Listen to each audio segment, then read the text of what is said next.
BNP এখন আর কেবল অন্য কোনো রাজনৈতিক দলের প্রতিপক্ষ নয়, প্রতিপক্ষ হয়ে দাঁড়িয়েছে নিজেদের ভেতরেই।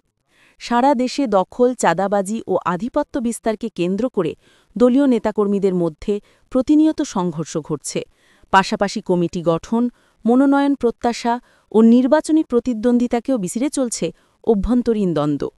দলীয় সূত্রে জানা যায়, এক এক আসনে ৩ থেকে ৪ জন পর্যন্ত মনোনয়ন প্রত্যাশী মাঠে রয়েছেন।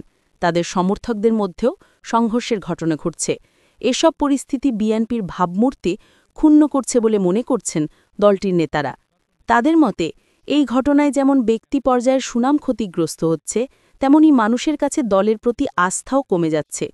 তবে বিএনপি নেতৃত্বের দাবি, দখল ও চাঁদাবাজির বিরুদ্ধে কঠোর অবস্থান নিয়েছে দল।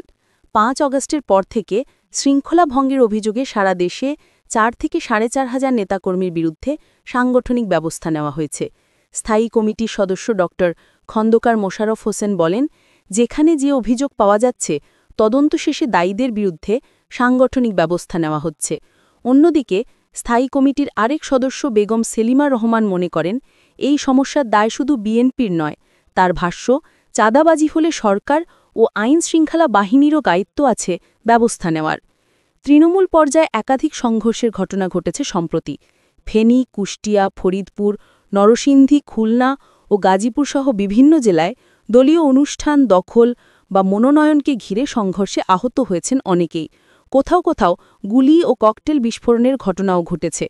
চট্টগ্রামের রাউজানে সংঘর্ষ খুনের পর পরিস্থিতি আরও উত্তপ্ত হয়ে ওঠে। যুগ্ম মহাসচিব সৈয়দ এমরান সালেহ প্রিন্স বলেন, বিএনপি একটি মুক্ত গণতান্ত্রিক দল, তাই নানা শ্রেণী-পেশার মানুষ এখানে যোগ দেন। তার মতে, কিছু ব্যক্তি অসৎ উপায়ে দলের নাম ব্যবহার করে অনৈতিক কর্মকাণ্ডে জড়িয়েছিলেন, তাদের বিরুদ্ধে ইতোমধ্যেই ব্যবস্থা নেওয়া হয়েছে। খন্দকার মোশাররফ হোসেনের দাবি, প্রতিযোগিতা একটি গণতান্ত্রিক প্রক্রিয়া। তিনি বলেন, যোগ্য, ত্যাগী ও জনপ্রিয় নেতাদেরই মনোনয়ন দেওয়া হবে। অভ্যন্তরীণ প্রতিযোগিতা থাকবেই, তবে অপপ্রচারই বেশি হচ্ছে। রাজনৈতিক বিশ্লেষকদের মতে, দখল ও চাঁদাবাজির ঘটনাগুলো যত বেশি প্রকাশ্যে আসছে, তত বেশি ক্ষতিগ্রস্ত হচ্ছে বিএনপি। আর এই সুযোগ কাজে লাগাতে পারে অন্য রাজনৈতিক দলগুলি। নয়নতারা বামলা।